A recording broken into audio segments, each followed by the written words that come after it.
Irish Potato Famine, A Catastrophe in Context, written by Sarah Willards, narrated by Judie Heths.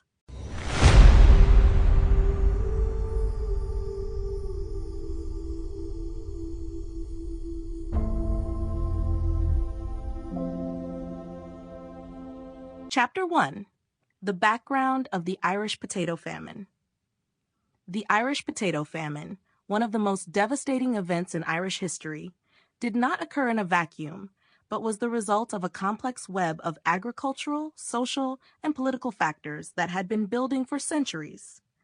Understanding the roots of the famine requires a deep dive into the role of potatoes in Irish agriculture, the socio-economic conditions of 19th century Ireland, and the historical context of British colonial policies that shaped the lives of the Irish people. The potato had become the cornerstone of Irish agriculture by the early 19th century. Its ability to grow in Ireland's challenging soil and its high nutritional value made it the ideal crop for the majority of the population. Potatoes provided an inexpensive, calorie-dense food source that sustained not only the rural laborers, but also their families.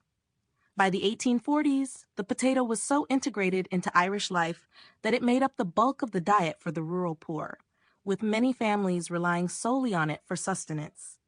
This dependency created a fragile agricultural system, highly vulnerable to disease or crop failure. The socio-economic conditions in Ireland at the time were dire. Most of the population lived in poverty, working as tenant farmers for English or Anglo-Irish landlords. The vast majority of land was concentrated in the hands of a small elite, and the system of land tenure kept most Irish peasants in a state of near-perpetual debt. This imbalance exacerbated the poverty faced by the rural poor, many of whom were already struggling to make ends meet.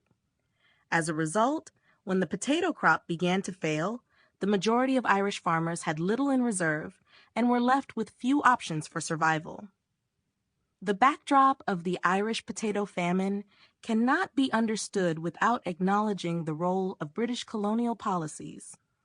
Throughout the 19th century, the British government maintained a system of economic control over Ireland, enforcing policies that prioritized the interests of the British Empire over the welfare of the Irish people. The Irish were often forced to export their grain, livestock, and other resources to England, while the local population subsisted on potatoes. During the famine, these policies were a major point of contention, as food continued to be exported from Ireland even as starvation gripped the population. The British response to the crisis, or lack thereof. Sample complete. Ready to continue?